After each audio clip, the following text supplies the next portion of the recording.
പിതാവിൻ്റെയും പുത്രൻ്റെയും പരിശുദ്ധാത്മാവിൻ്റെയും നാമത്തിൽ ആമേൻ. എൻ്റെ പ്രിയപ്പെട്ടവരെ, ഡിസംബർ 5-ാം തീയതി വെള്ളിയാഴ്ച, അമ്മേ പരിശുദ്ധ അമ്മേ, അമ്മേ പരിശുദ്ധമേ, ദൈവമാതാവേ, കൃപാസനത്തിലൂടെ ഞങ്ങൾക്കും ഞങ്ങളുടെ ദേശത്തിനും അമ്മ മധ്യസ്ഥം തേടി തന്ന എല്ലാ അനുഗ്രഹങ്ങൾക്കും കൃപകൾക്കും ഞങ്ങളിപ്പോൾ ഹൃദയം നിറഞ്ഞ നന്ദി പറയുന്നു. അമ്മേ പരിശുദ്ധമേ, ദൈവമാതാവേ, 2004 ഡിസംബർ 7-ാം തീയതി ഉച്ചകഴിഞ്ഞ് 2:30 കൃപാസനത്തിൽ സംഭവിച്ച അമ്മയുടെ പ്രത്യക്ഷപ്പെടലിനെക്കുറിച്ച് തിരുസഭയ്ക്ക് സമർപ്പിച്ചിരിക്കുന്ന പഠനരേഖകളുടെ മേൽ സഭാത്മകമായ പഠനം ആരംഭിക്കുവാൻ ഞങ്ങൾ പ്രാർത്ഥിക്കുന്നു. അമ്മേ പരിശുദ്ധമേ, ഭൂസ്വർലോകങ്ങളുടെ രാജ്ഞിയായ അങ്ങേയ്ക്ക് ഭൗമസംരക്ഷണത്തിനായി പ്രപഞ്ചപ്രകൃതിയെ തന്നെ തിരുസഭ പ്രതിഷ്ഠിക്കുവാൻ ഈ പ്രത്യക്ഷീകരണം വഴി ഇടയാക്കണമേ. പരിശുദ്ധമേ, ജപമാല മാതാവേ, സകല കൃപാസനം പ്രാർത്ഥനയോടും ചേർത്ത് ഞങ്ങളിപ്പോൾ പ്രാർത്ഥിക്കുന്ന ഈ കുടുംബത്തിന്റെ പ്രത്യേക നിയോഗം പറ മക്കളെ.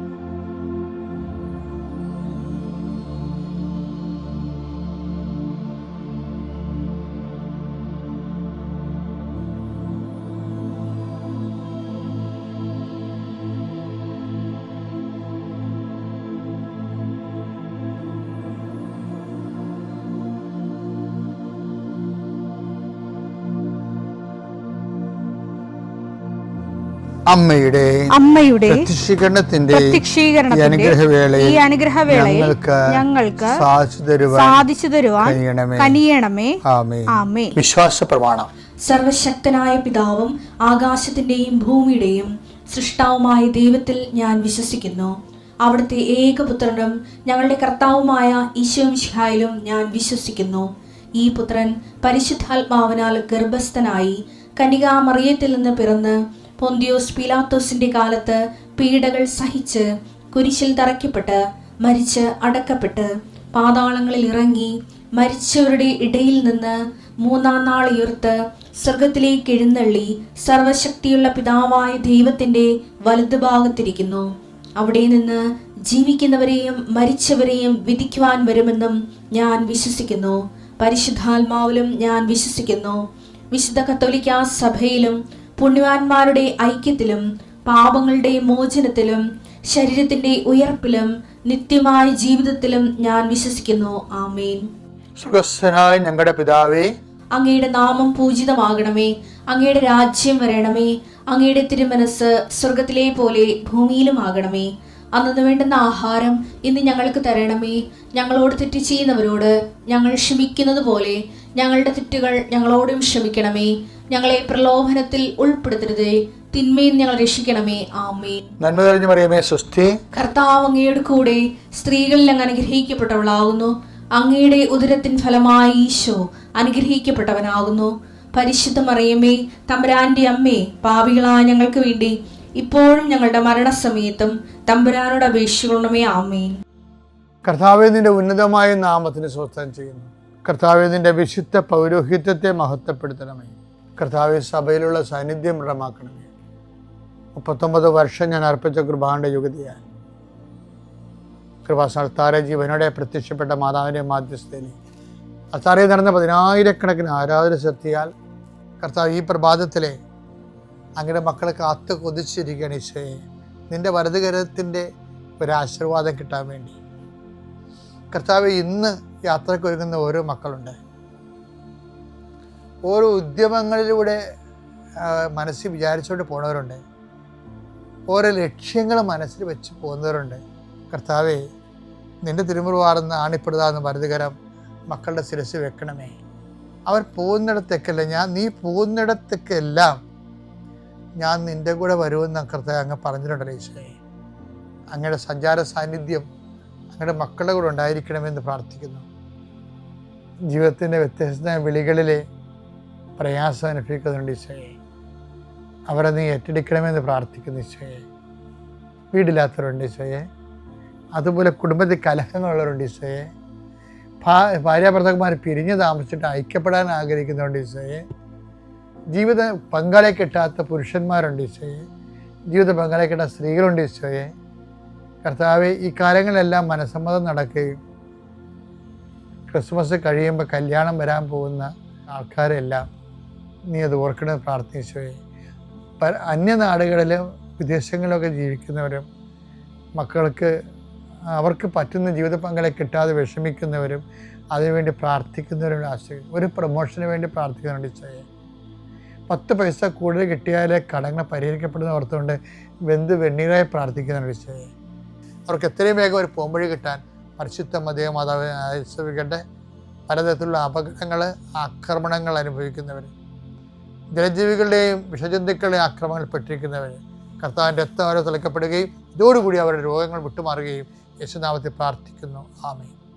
ബൈബിളിൽ എപ്പോഴും നമുക്കിത് ആഗമനകാലമാണ്, കർത്താവിൻ്റെ വരവിന് വേണ്ടി നോക്കിപ്പാർക്കുന്ന കാലമാണ്.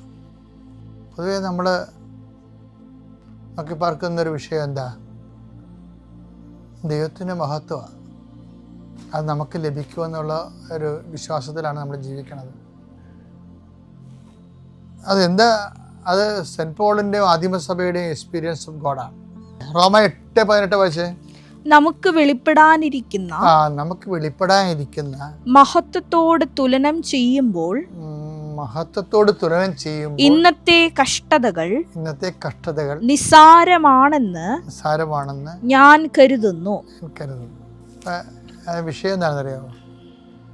ഇപ്പം നമ്മൾ EMI എന്നൊക്കെ പറയത്തില്ലേ, നമ്മളെവിടെയെങ്കിലും ലോൺ എടുക്കുകയും ചെയ്തിട്ടുണ്ടെങ്കിൽ ഇക്വലൻ്റായിട്ട് മന്ത്ലി ഇൻസ്റ്റാൾമെൻറ്റ് നമ്മൾ കൊടുക്കും, EMI. അപ്പോൾ നമ്മൾ എടുത്ത ലോണിൻ്റെ ആനുപാതികമായിട്ടുള്ള ഡിവിഡൻഡ് ഡിവൈഡ് ചെയ്തിട്ടുള്ള ഷെയറാണ് നമ്മൾ പലിശ സഹിതം അടക്കണം. പക്ഷേ ബൈബിൾ പറയണത് നമുക്ക് ലഭിക്കാനിരിക്കുന്ന മഹത്വത്തെക്കുറിച്ച് ഓർക്കുമ്പോൾ നമ്മളിപ്പോൾ അടച്ചുകൊണ്ടിരിക്കുന്ന EMI വളരെ ചുരുക്കമാണ്. എന്ന് വെച്ചാൽ അതിൻ്റെ അർത്ഥം എന്താണെന്നറിയാമോ? നമ്മൾ എന്തെങ്കിലും കഷ്ടനഷ്ടങ്ങൾ അനുഭവിക്കുന്നുണ്ടെങ്കിൽ ഈ ഒരു വചനത്തിൻ്റെ തന്നെ ഒരു പ്രോസസ്സിങ്ങിൽ നമുക്ക് മനസ്സിലാകേണ്ടത്, ഭൂമിയിൽ ഉണ്ടാകുന്ന കഷ്ടനഷ്ടങ്ങളെ സെൻറ്റ് പോള് നമുക്ക് ലഭിക്കാതിരിക്കുന്ന മഹത്വത്തോട് തുലനം ചെയ്യാൻ വേണ്ടിയാണ് കിട്ടിയിരിക്കുന്ന വെളിപാട്. അങ്ങനെ വരുമ്പോൾ എന്താ വിഷയം എന്ന് പറയുന്നത്, നമുക്കുണ്ടാകുന്ന കഷ്ടനഷ്ടങ്ങളെ എന്തു ചെയ്യണം? നമ്മളതൊരു ഷെയറായിട്ട് നമ്മുടെ ഷെയറായിട്ട് അടയ്ക്കുകയാണ്. കർത്താവിൻ്റെ കഷ്ടനഷ്ടങ്ങളോട് ചേർത്ത് വെച്ചുകൊണ്ട് അടച്ചാലേ പറ്റത്തുള്ളൂ. കാര്യം കഷ്ടനഷ്ടങ്ങളെ കൃപയാക്കി മാറ്റിയത് ഈശോയല്ലേ. ഇപ്പോൾ ഈശോയുടെ സീല് അടിച്ചിട്ടാണ് നമ്മൾ എക്സ്പോർട്ട് ക്വാളിറ്റി എന്നൊക്കെ. ഇപ്പം നമ്മുടെ ഈ ആലപ്പുഴയൊക്കെ കുറേ അധികം കയർ ഫാക്ടറികളില്ലേ. അപ്പോൾ ആ കയർ ഫാക്ടറികളൊക്കെ ഈ കയറൊക്കെ ഉൽപ്പാദിപ്പിക്കുന്നത് വീടുകളിലൊക്കെയാണേ. തറയൊക്കെ കെട്ടിയ ആൾക്കാർ 2-3 ആൾക്കാരൊക്കെ ഇരുന്നുകൊണ്ട് ചെയ്യണതാണ്. പക്ഷേ അത് വലിയ കമ്പനിയിൽ ചെല്ലുമ്പോൾ അവരത് ഡ്രിം ചെയ്തിട്ട് അതിൻ്റെ കറക്റ്റ് ചെയ്തിട്ട് അവിടെ സീലടിക്കുമ്പോഴാണ് അത് എക്സ്പോർട്ട് ക്വാളിറ്റി ആയിട്ട് മാറുന്നത്. നമ്മുടെ സഹനങ്ങൾക്കും അതുപോലെ സീലിംഗ് ഉണ്ട്. എന്താണ്? നമ്മുടെ സഹനങ്ങളെ ലഭിക്കാതിരിക്കുന്ന മഹത്വത്തോട് തുലനം ചെയ്തുകൊണ്ട് ക്രിസ്തുവിൻ്റെ നാമത്തിൽ സീലടിക്കണം. കാരണം ക്രിസ്തുവിൻ്റെ സീലടിച്ചാൽ മാത്രമേ ഇത് മുകളിൽ മഹത്വമായിട്ട് ആകത്തുള്ളൂ. അപ്പോൾ എക്സ്പോർട്ട് എന്ന് പറഞ്ഞാൽ അതാണ്. അല്ല വെറുതെ ആരെങ്കിലും വഴി കിടന്ന് സഹിച്ചുകൊണ്ട് കാര്യമില്ല. മറിച്ച് ഒരു വിശ്വാസം സംബന്ധിച്ചിടത്തോളം ഇപ്പം ചിലരൊക്കെ എന്ന് വാസ്തവത്തിൽ ഇത്തിരി സഹനം കൂടുതൽ വാങ്ങിക്കും. അവിടെ ഇപ്പം ഈശോ തന്നെ ഈശോയ്ക്കൊന്നും മാക്സിമം വാങ്ങിച്ചില്ലേ. അതിൽ ഈശോയുടെ നല്ല പ്രായത്തിൽ ഈശോ മരിച്ചു എന്നുള്ളതാണ്. എപ്പോഴും നമ്മുടെ മക്കളൊക്കെ തന്നെ ഇല്ലേ, 20 വയസ്സിലൊക്കെ മരിക്കണ മക്കളില്ലേ, 30 വയസ്സിൽ മരിക്കും. അപ്പന്മാർ തന്നെ നമുക്ക് 3-4 വയസ്സുള്ളപ്പോൾ മരിക്കും. ചിലപ്പോൾ 10 വയസ്സുള്ളപ്പോൾ മരിക്കും. എൻ്റെ അപ്പൻ എനിക്ക് 15 വയസ്സുള്ളപ്പോൾ മരിച്ചത്. അപ്പോൾ ഈ വിഷയം അപ്പം നമുക്കുണ്ടാകുന്ന കഷ്ടങ്ങളെന്ന്, ഇന്നത്തെ കഷ്ടതയെന്ന് പറഞ്ഞാൽ എന്താണ്? ഇന്നത്തെ കഷ്ടതകളെ നിരസാരമാക്കണമെന്നാണ് ബൈബിൾ പറയണത്. അല്ല, കഷ്ടങ്ങളെ കൊണ്ട് മുങ്ങിക്കൊണ്ട് ജീവിതകാലം പോയി നടക്കരുതെന്നാണ് പറയണത്. എന്ത് ചെയ്യണം? അത് നമുക്ക് ലഭിക്കായ മഹത്വത്തോട് താരതമ്യം ചെയ്ത് അതിൻ്റെ ഷെയറായിട്ട് നടക്കണമെന്ന്. അങ്ങനെയാണെങ്കിൽ വരുമ്പോൾ എനിക്ക് മരണം ലാഭമാണെന്നൊക്കെ പൗലോസ് പറയണില്ലേ? ആ രീതിയിലാണ് പറയണത്. കാരണം ലഭിക്കാതിരിക്കുന്ന മഹത്വത്തെ ഓർക്കുമ്പോൾ എനിക്ക് മരണം നേട്ടമാണെന്ന് പറയണത്. ഈ മരണം നേട്ടമാണെന്ന് നമ്മുടെ വിശ്വാസം മാത്രമേ പറയുന്നത്. ഇപ്പം ഞാൻ എൻ്റെ വിഷയത്തിൽ എനിക്ക് വീടില്ല, ജോലിയില്ല, ഭർത്താവ് നേരത്തെ മരിച്ചു, കുഞ്ഞുങ്ങളെന്നെ മനസ്സിലാക്കണില്ല, മക്കളെന്നെ മനസ്സിലാക്കണില്ല, ഈ അവലാതിയും പറഞ്ഞുകൊണ്ട് ജീവിതകാലം മുഴുവൻ നിരങ്ങരുത്. അവലാതികൾ സ്റ്റോപ്പ് ചെയ്യണം. കാര്യം എന്താണ്? കർത്താവ് പറഞ്ഞു, ഒരു ദിവസം വരും, അത് നിങ്ങൾ എന്നോട് ഒരു അവലാതിയും ചോദിക്കത്തില്ലെന്ന് പറയും. എന്താ കാര്യം? ആ ദിവസം ഏതായിരിക്കും? കർത്താവിൻ്റെ നിന്ന് ലഭിക്കായ്ക്ക് മഹത്വത്തിന് വേണ്ടി നമ്മുടെക്ക് നിന്ന് വാങ്ങിക്കുന്ന EMI ആണ് നമ്മുടെ സഹനങ്ങളെന്ന് മനസ്സിലാക്കി കഴിയുമ്പോൾ. അമ്മയുടെ ജീവിതത്തിലേക്ക് ഭയങ്കര ഓർക്കുകയും ട്രഡീഷൻ അനുസരിച്ച് അമ്മയുടെ ഭർത്താവ് 20ാമത്തെ ഈശോയ്ക്ക് 20 വയസ്സുള്ളപ്പോൾ മരിച്ചായിരുന്നു. പിന്നെ ഈശോയും അമ്മയുമായിട്ടാണ് ജീവിച്ചിരുന്നത്. 10 കൊല്ലം കൂടി കഴിഞ്ഞപ്പോൾ ഈശോയും വീട് വിട്ട് ഇറങ്ങിപ്പോയി. അമ്മ ഒറ്റക്കായി. ശരിക്കും.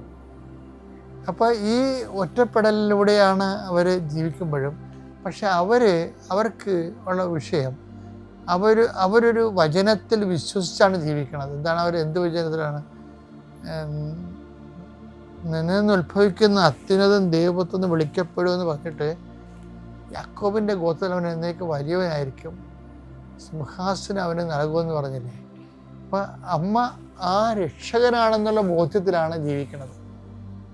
വരാൻ പോകുന്ന മഹത്വത്തെക്കുറിച്ച് ഓർത്തിട്ടാണ് അമ്മ ഔസേപ്പിതാവിൻ്റെ മരണവും ഈശോ ഇറങ്ങിപ്പോയതും എല്ലാം വകവെച്ച് അതിനെയൊക്കെ എടുത്ത് വർദ്ധിത സന്തോഷമാക്കുകയും ആന്തരിക സന്തോഷമാക്കി മാറ്റണം. അങ്ങനെ അപ്പം ഇതിൻ്റെ ഒരു വിഷയം, ജീവിതത്തിൽ പല കാലാവസ്ഥകളുണ്ടാകും. അപ്പോഴൊക്കെ ദൈവം എന്നോട് എന്തോ അനുമതി ചെയ്ത്, എൻ്റെ കൂട്ടുകാരത്തിൻ്റെ ഭർത്താവ് ജീവിച്ചിരിക്കണമല്ല, എന്നോട് ദൈവം ഇങ്ങനെ അനുമതി ചെയ്ത്, എനിക്ക് മക്കളില്ല, ഈ മരണം വരെ മക്കളില്ലാത്തവർ, എനിക്ക് മക്കളില്ലേ, അവർക്കെല്ലാം മക്കളുണ്ട്, ഇപ്പോൾ മക്കളുണ്ടായിരുന്നെങ്കിൽ ഇപ്പം എന്നെ നോക്കിയാൽ, അങ്ങനെ ഒന്നും പറയരുത്. ആ ദിവസങ്ങളിൽ നിങ്ങൾ എന്നോടൊന്നും ചോദിക്കത്തില്ല. കാര്യം എന്താണ്? ക്രിസ്തുവിനെ നേടാൻ വേണ്ടിയാണ് ഇതൊക്കെ കുപ്പയായിട്ട് കരുതുന്ന ഒരു സമയമുണ്ടാകും. അന്ന് നമ്മൾ അപരാധികൾ നിർത്തും. ഞാൻ ഇന്നലെ പറഞ്ഞത് ആന്തരിക മനുഷ്യനെക്കുറിച്ചാണ്, ഇന്ന് പറയണത് ആന്തരിക മനുഷ്യനെക്കുറിച്ച്, നമ്മുടെ മതത്തിൻ്റെ രഹസ്യത്തെക്കുറിച്ചാണ്. ഓളോണേഴ്സാണ് ഇത് പറ്റത്തില്ലെങ്കിലും പതുക്കെ ഇത് പറ്റും. ഈ അനുഭവത്തിലൂടെ മാത്രമേ നമുക്ക് നമ്മുടെ വിശ്വാസത്തിൻ്റെ സൗന്ദര്യം അനുഭവിക്കാൻ പറ്റത്തുള്ളൂ. അപ്പോൾ ഒരു ദിവസം വളരണം മക്കളെ. ഒരു ദിവസം ദൈവം തരണത് ക്രിസ്തു വളരാൻ വേണ്ടിയാണ്. അപ്പോൾ ലഭിക്കുന്ന സാഹചര്യങ്ങളിൽ പരാതികളില്ലാതെ, നിരാശയില്ലാതെ പ്രത്യാശയോടെ മുന്നേറുക. പ്രൈസ്.